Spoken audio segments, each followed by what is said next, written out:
So one of the things I want to share with you is let's dive into the lending world. And again, I apologize for some of you that kind of go, yeah, I got it, I know all this stuff. Again, I have to assume that some of you know this and some of you don't. So what we're going to do is we're going to perfect the basics. We're taking some simple steps on the first couple modules to build something, but we will progress. So be patient with me. Like I said, there's a method to my madness. So one of the things we need to talk about is how does the money flow in real estate? I know many of you, all of you have gone out and bought a home. You all understand mortgages, but you may not really visually kind of conceptually have it all down. So in essence, we're going to talk about the borrowing money side of the equation. So here we have, this real estate investor, and he's out there and he's got a piece of property. It's a single family residence. The value is about $300,000. This investor needs money. He's going to fix the place up. He knows he can sell it for $450,000, but he doesn't have $300,000 cash, so he can't get a conventional loan. He can't get Fannie Mae, Freddie Mac, FHA, VA. He's an investor, and investor money is very difficult to come by. So he can't go institutional type financing. So who does he go to? The investor basically is going to go to the hard money lender, the gentleman on the right, sitting on the pile of cash. The investor's carrying the burden of a home. He's struggling. He's hunched over. He's tired. He's exhausted. The hard money lender is just sitting on a pile of dough and casually reading the comics in the paper, enjoying life to its fullest. So basically, he's going to go to the hard money lender. So the private lender, and I'm going to bounce back and forth using terms, the funder, the private money lender, the hard money lender, because I want you to just get comfortable with all the different labels. So basically, the private lender is going to give him a first mortgage. It's going to be 65% of the value of the property, 65% loan to value. So $300,000 times 65%. So this hard money lender is going to want to have that protective equity, and he's going to loan him $195,000. It's probably at about 12% interest, and so that equates to about $1,950. So basically $2,000 a month positive cash flow for the investor. So he'll get off his butt here. He'll hand a few dollars over, and he'll loan the guy $195,000 out of that pile. And in return, he's got a nice residual income of $2,000 a month. He can sit back down. He can continue to read the financial section of the paper.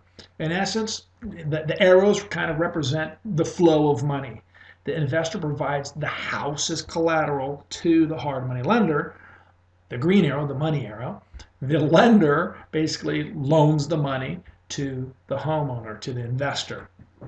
And what basically is created, it depends on which state you're from. There are mortgage states, there are trust deed states, but basically what he drafts the note, the mortgage, and the deed of trust as collateral. So the lender says, look, here's the money, here's my collateral, I'm going to put a loan, a mortgage, a deed of trust, a note against your house, and this piece of paper is what protects my money. So, and then most simple, I know this is very simplistic, but it just kind of visually helps a lot of people get the flow of money. Now, the homeowner, if you look at the arrows, they've changed directions. So the home, or I got to stop saying homeowner because we will never ever work with homeowners. So just make a mental note of that. Write that down on your notes. We only work with other investors. We do not work with homeowners. So the investor, at some point, he gets his house renovated. It looks chipper, looks great. He's got his agents in there. He's got it cleaned up. It's on the market. They're doing their advertising. They get a buyer. So the investor sells the house, and he makes a nice profit. So at this point, when the house sells, the investor has to pay off the mortgage. So the money now flows from the investor back to the hard money lender, who's still sitting on his pile of dough enjoying life to its fullest. Now he's reading the travel section of the paper. So the lender basically gets paid back his principal, his interest, and any fees he's charged, any late fees, any arrearages, anything like that. And again, if you remember, he loaned $195,000. It was at 65% loan to value, so 65% of the $300,000 of the value of the house, and he got 12% interest. So if we assume that the gentleman carrying the house is a house flipper, he probably got paid off anywhere between 4 to 6 months. So he put his money out there. He got $2,000 a month in income. Let's just keep things simple for 6 months. He charged probably 4 or 5 points on the 195,000. So we'll just keep numbers very simple. If you have $200,000, he charged, let's say, 4 points. So that means he made $8,000 in fees. Did you catch that? That's not too bad. Loan $200,000. Make 4 points. 2 times 4, that's 8. He got $8,000 in fees plus $2,000 a month in income. So on his $200,000 loan, basically he made, we said 6 months, so 2 times 6, that's $12,000 in income and $8,000 in points. That's not a bad payday.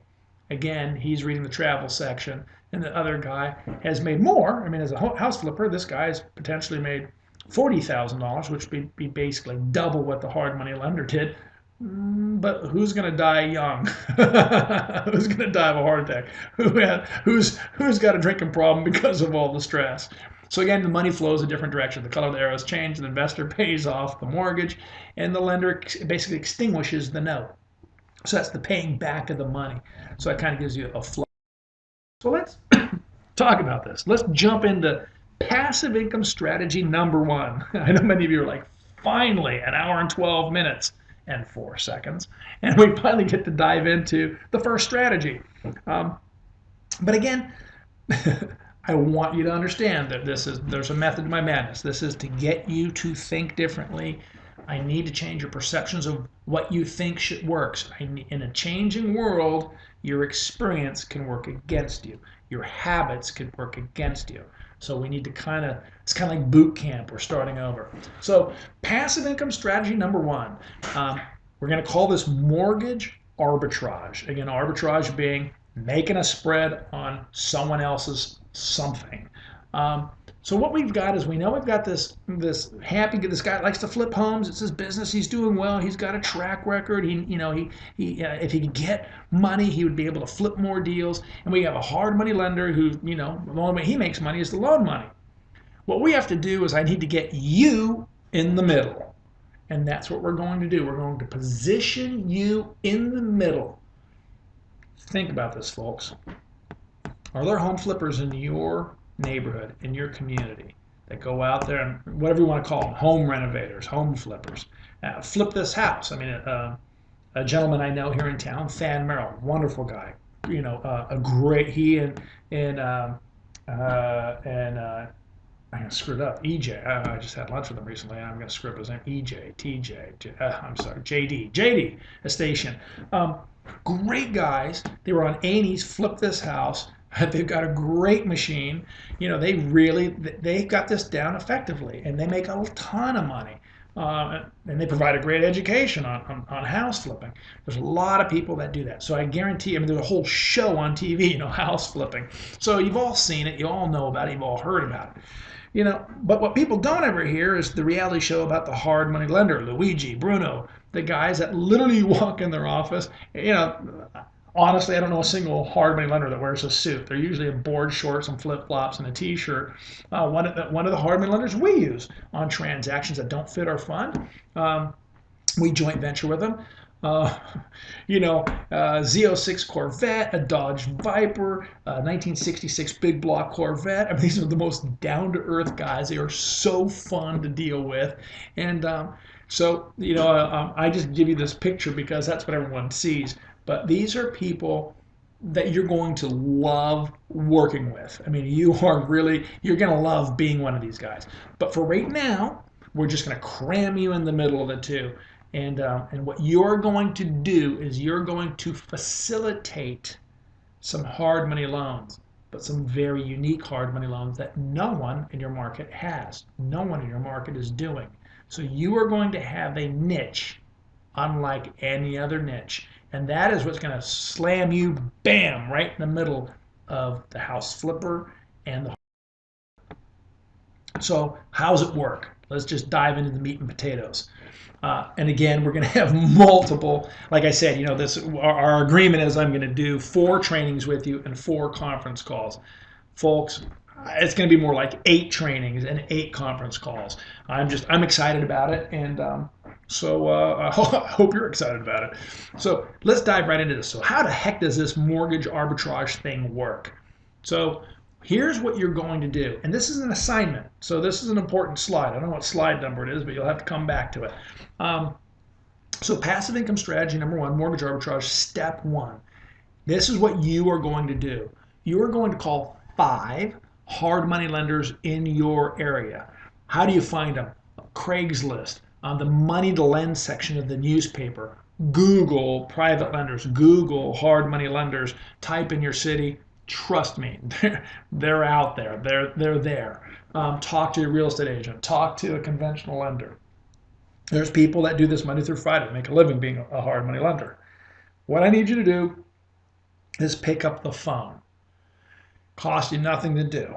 Have a conversation. And this is what you're going to extract from the conversation.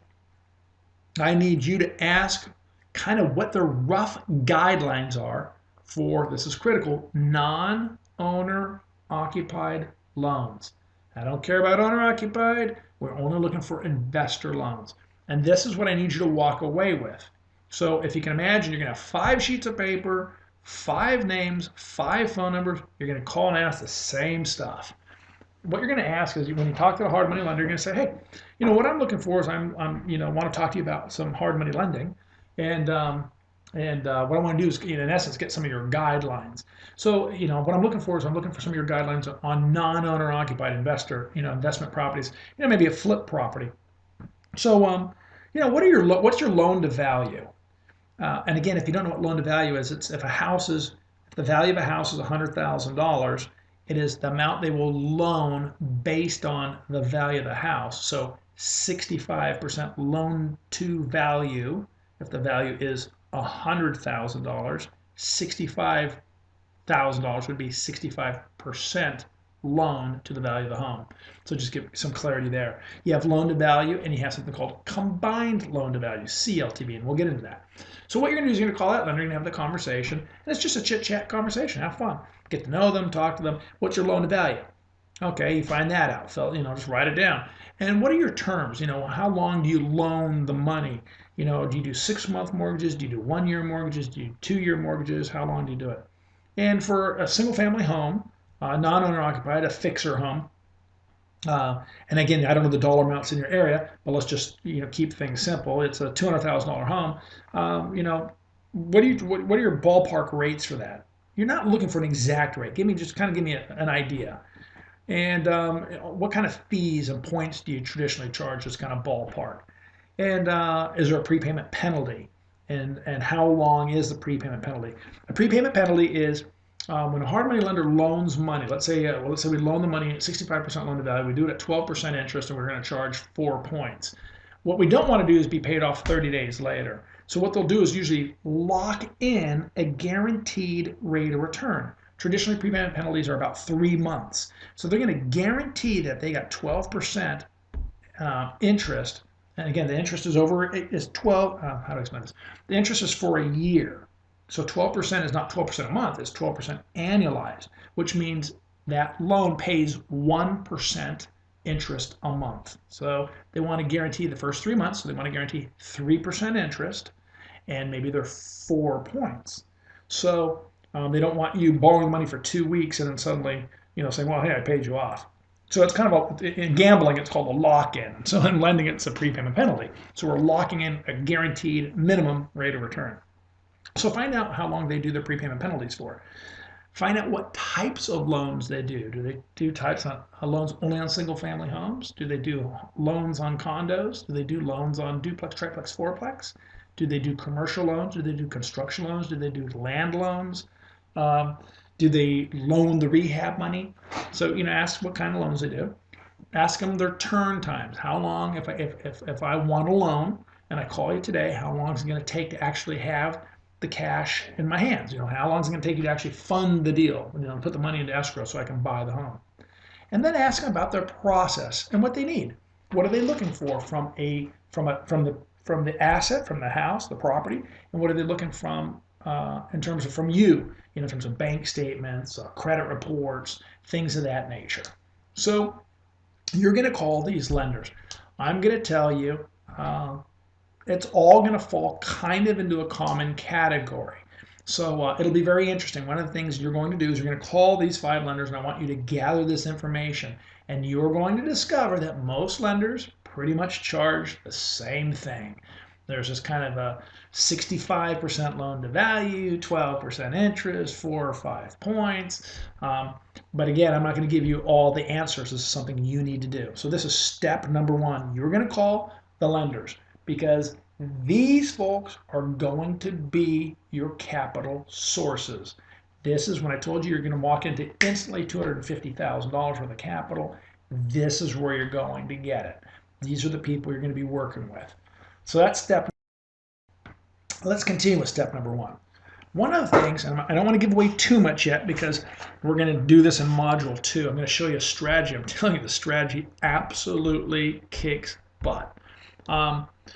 So one of the things you're going to learn is what's called mezzanine lending, mezz lending. It's kind of on the commercial side of stuff. We did some mezz lending for a lot of developers, and it's basically a fancy term, mezzanine, the second story, the second loan. So in the residential side, you call it, hey, can I get a second mortgage? On the commercial side, it's a mezz piece. So one of the things that I'm going to share with you is how to structure deals in a mezzanine, in a mezz type structure. For those of you that have experience, settle down. Some of you are going, oh my gosh, he's talking about second mortgages. Oh gosh, who on earth would do that? Stop. There's a lot of misinformation out there. And there's a ton of misinformation that, a second mortgage is a bad thing. You never want to be a second mortgage. Hogwash. I've been a second mortgage so many times. It has nothing to do with the position of the loan. If it's a first mortgage, if it's a second mortgage, it's all about deal structure. It's all about protective equity. It's all about some guidelines I'm going to give you in module number 2. So if I've got your hair in a dander, settle down. So I'm going to teach you how to kind of structure these mezz pieces. And if you're willing to structure mezz pieces, you will have an endless flow. It's not exaggerating, it's not hyperbole. You will have an endless flow of deals and opportunity and a fat cash flow.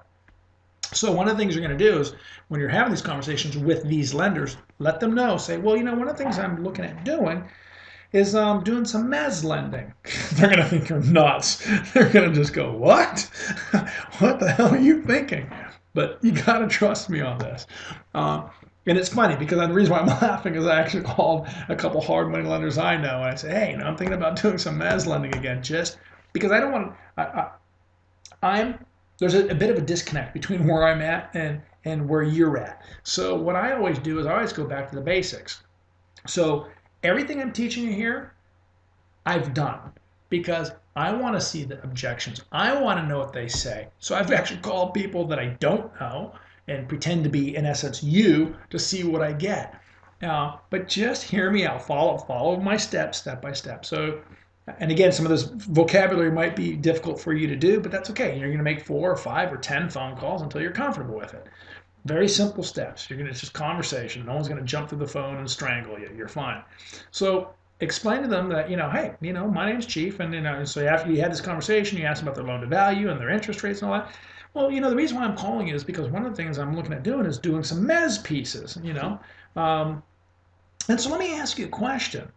If I brought you a steady flow of income, if some of my clients were kind of looking for the first piece, the first lender, and I'm doing the mezz piece, and if I could bring you in essence, some free business that met your guidelines, would that be of interest to you? The answer is duh. Of course it's of interest to them. Let me think. You're going to bring me business. I can make 4 or 5 points. I can make $8,000 in fees. I can make $15,000 in fees, and you're just going to feed me deals? Yeah, bring it on. So one of the things is you got to ask them, hey, listen, will you allow me to place a mezz piece behind your first mortgage? Can I place that second behind your first? The answer is going to be yes. So here's a touchy question I'm going to ask you. Would you give me a little break in points? Would you work with me? I know you want 4 points up front. But if I'm going to bring my Mez piece on, would you structure something, if I'm bringing you free business and I'm bringing you clients, would you be willing to maybe just trim a little bit? And would you also maybe give a little break, to my clients in terms of interest rate? Traditionally, they'll give you a little break. Don't expect some profound savings, but they'll give you a little break. And one of the questions is because I'm going to be bringing this Mez piece, can we maybe coordinate docs in such a way, can we work together so this is kind of a seamless loan process? The last thing we want to do is, have you providing one set of docs, me providing another set of docs, and really confusing our clients. Can we just kind of streamline the process? Well, yeah, sure. Because no one wants the headache. But these are questions you need to ask. So that is step one in this equation. Let's continue on. So step two, how does this come together? So at one point, I think we've kind of covered step one. Step one is call some hard money lenders, find the hard money lenders, have a conversation with them, get comfortable having the dialogue with them, find out what they charge, what their fees are, what they'd like the loan on, what they don't like the loan on. Introduce yourself as being a Mez, the Mez lender. So now here's another thing. You're going, well, am I a fund manager? Am I a hard money lender? Am I a private money lender? And now suddenly I'm a darn Mez lender. Play my game. So what happens is now you've built part number one. And one of the things I promised all of you, this is something you can do immediately. You're going to get results immediately. This is not something that takes 6 months. I'll shoot you if it takes 6 months. This is something you need to do. I mean, literally, you can call all these lenders tomorrow. You can call them today, frankly. So you can call these people all in the next 24 to 48 hours and have your answers and have a source of millions of dollars. These are people that have millions of dollars at your disposal. You need to call them. Step number two, we need to create you. So think of a great business name for your private lending, your hard money lending company. Because again, handing someone your chiropractic card, handing someone your engineering card, handing someone your real estate investing card is not going to work. You need to get a different business card. Do not do the ones out of a computer at home with the little tractor feed things on it. Actually go spend a few dollars and actually do a nice card. Don't hire someone for a professional logo and all that garbage. It's clean, simple, to the point. Go online, Google stuff, look at other hard money lenders' cards, look at their websites, extract what you think is important and valuable. Think of a great name. Now I'm going to tell you one of the inside secrets is you're only going to work with investors. You're not working with mom and pa. You're not working with grandma. We're not kicking her out on Christmas Eve because she hasn't made her mortgage payment in 2 feet of snow. We're working with investors that bring repeat business, that understand the game we play, that come back to us, build a relationship, and want our money.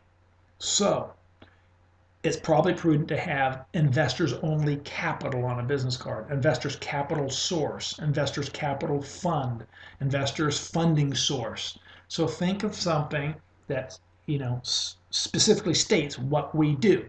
We do not work with ma and pa. We do not provide cheap FHA loans. What we provide is hard money loans. We work with investors. We're an investor's capital source. So think of a great name. Nothing cute, nothing flowery, ladies. Stick to something that's more matter of fact. The next thing is you're going to need to get a new email address because it probably doesn't help to send an email to joethechiropractorextraordinaire.com. You need, so find a name, find an email that's complementary to your investors only capital. So let's get another email. Go to Google, go to Hotmail, go to Yahoo, set one up. Also get another phone line if at all possible. That Google phone, I forget what it's called. I've got one. I don't know what it's called actually. But you go to Google and you can actually get a phone number assigned. You can have it ring anywhere. So try to develop another phone line because people will be calling you, and you don't want to have your personal one, your business one.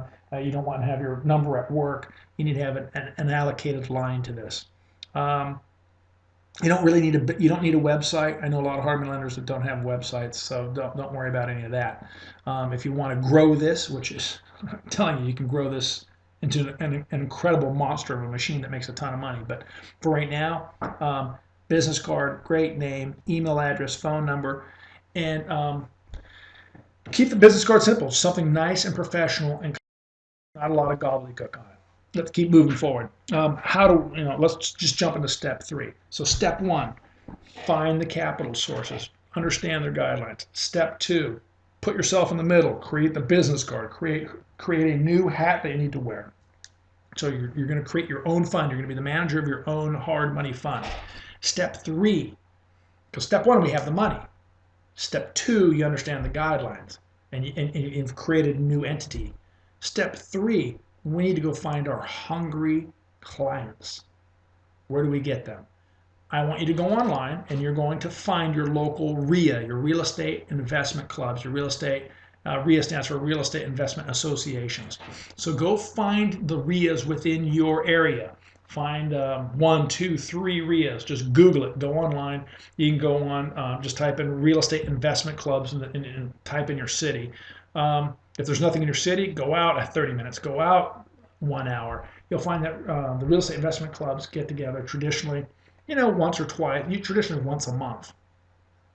This is where our clients are. These are our hungry clients that want money. So what you're going to do is you're going to find out one that RIA is. You're going to put it in your calendar. You're going to attend. Now, some of them require you to join. They might let you go to the first one for free. If you join, it's traditionally something like $50, $75 a year.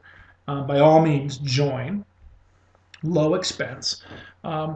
And then what you want to do is you want to sign up for the haves and wants. This is when people get up before the club meeting. Not all RIAs have them, but most of them do. There's a little haves and wants. Or sometimes they have a haves and wants bulletin board in the back or a table set up where you can put a flyer in there.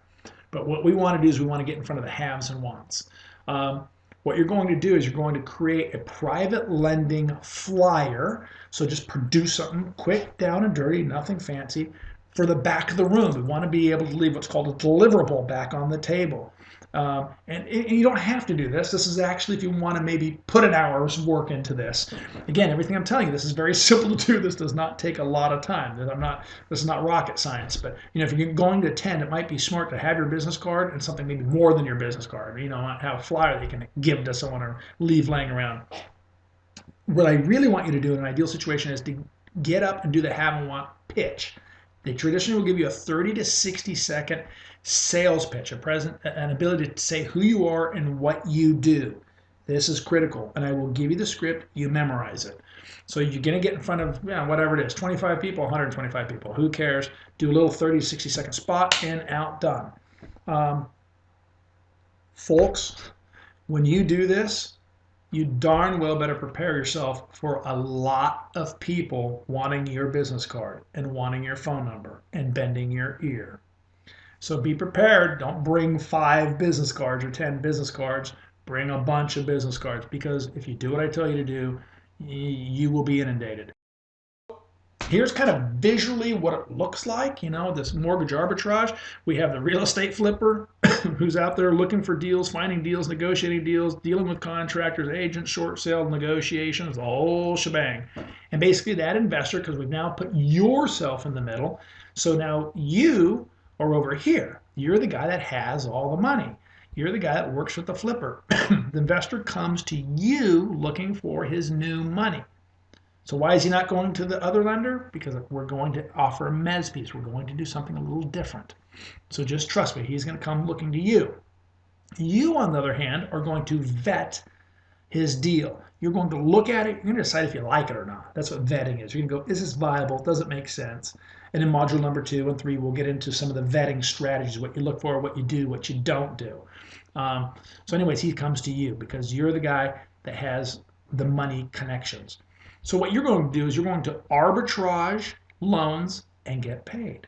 So you're going to pick up the phone, you're going to call your buddy, who's the hard money lender sitting on the mountain of cash, and you're going to bring him predetermined deals, vetted deals. And then what happens is you're going to joint venture with that lender. We're going to arbitrage his money, and we're going to do that by doing a joint venture with that hard money lender and ultimately fund the flipper his money. So that's kind of the flow of deals, from flipper to you to your capital source, from the capital source back to the flipper.